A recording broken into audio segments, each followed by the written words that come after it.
நீங்க பாத்துக்கிட்டு இருக்க இந்த கோபுரம் தான் மொகாலிமிட்டா கோபுரம். திருப்பதி மலைகள்ல நடைபயணம் மேற்கொள்ளும் ஒவ்வொரு பக்தர்களும் இந்த மொகாலிமிட்டா கோபுரத்திற்கு வந்தவுடன் வித்தியாசமான முறையில நடைபயணம் மேற்கொள்வாங்க. இதுவரையிலும் கடந்து வந்த பாதைகள்ல நடந்துதான் வந்திருப்போம். பட் இந்த மொகாலிமிட்டா கோபுரத்திலிருந்து படிகள்ல முட்டி போட்டு தான் ஏற போறோம். நமக்கு முன்னாடி நிறைய பேர் முட்டி போட்டு ஏறிக்கிட்டு இருக்காங்க. இங்க ஒரு விஷயத்தை நான் நினைவுபடுத்த விரும்புறேன். போன வருடம் இதே மொகாலிமிட்டா படிகள்ல எங்களால முழுசா முட்டி போட்டு ஏற முடியல. பட் இப்போ ஸ்டார்டிங்ல இருந்து மேல இருக்கிற இன்னொரு கோபுரம் வரைக்கும் முட்டி போட்டு தான் ஏற போறோம்.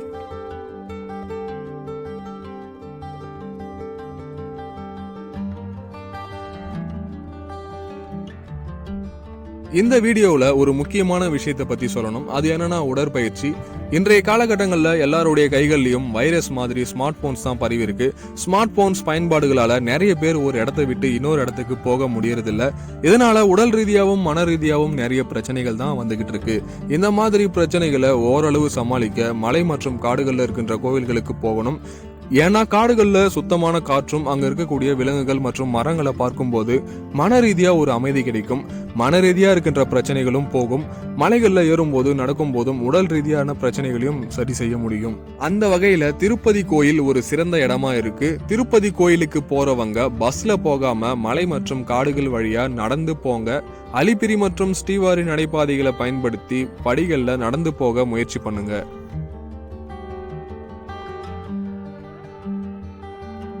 திருப்பதி மலை ஏறுபவர்கள் வழக்கமா 2 நடைபாதைகளை பயன்படுத்துவாங்க. ஒன்னு அலிபிரி மெட்டு, 2வது ஸ்ரீவாரி மெட்டு. மொகாலிமிட்டா கோபுரம் அலிபிரி நடைபாதையில அமைக்கப்பட்டிருக்கு. ஏறத்தாழ 300 படிகள் கொண்டிருக்கும். இந்த மொகாலிமிட்டா படிகள் கடைசியாக மேல் திருப்பதி நுழைவாயில்ல முடிவடையும்.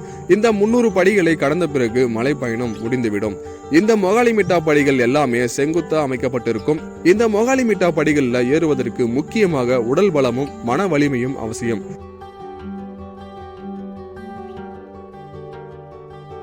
27 சதுர கிலோமீட்டர் நீளமுள்ள திருப்பதி மலை 7 சிகரங்களை கொண்டிருக்கு. இந்த 7 சிகரங்கள் ஆதிசேஷனின் 7 தலைகளை குறிக்கின்றது. அதாவது முதலில் ரிஷபத்ரி நந்தி மலையாகவும், 2வதாக அஞ்சனாத்ரி அனுமன் மலையாகவும், 3வதாக நீலாத்ரி நீலாதேவி மலையாகவும், 4வதாக கருடாத்ரி கருடன் மலையாகவும், 5வதாக சேஷாத்ரி சேஷ மலையாகவும், 6வதாக நாராயணத்ரி நாராயண மலையாகவும், 7வதாக வெங்கடாத்ரி வெங்கடேஸ்வரின் மலையாகவும், ஆக மொத்தம் 7 மலை சிகரங்களை திருமலை கொண்டிருக்கு. திருப்பதி கோயில்ல ஒவ்வொரு நாளும் சுமார் 1,75,000 லட்டுகள் தயாரிக்கப்படுகிறது. பெறப்பட்ட நன்கொடைகள் மற்றும் செல்வத்தின் அடிப்படையில் இந்த கோயில் உலகின் பணக்கார கோயிலாகவும் பார்க்கப்படுது. இந்த திருப்பதி கோயிலுக்கு தினமும் 50,000 முதல் 1,00,000 பக்தர்கள் வந்துகிட்டு இருக்காங்க. திருமலையின் இருக்கக்கூடிய 7 மலை சிகரங்களும் திருமாலின் முகத்தை குறிப்பது இன்னொரு சிறப்பம்சமாக கருதப்படுது. ஒரு வழியா மொகாலிமிட்டா படிகள்ல முட்டி போட்டு மேல் கோபுரத்தை சென்றடைய இன்னும் ஒரு சில படிகள் தான் இருக்கு. நீங்க யாராவது திருப்பதி போனீங்கன்னா மறக்காம இந்த மொகாலிமிட்டா படிகள்ல முட்டி போட்டு ஏற முயற்சி பண்ணுங்க.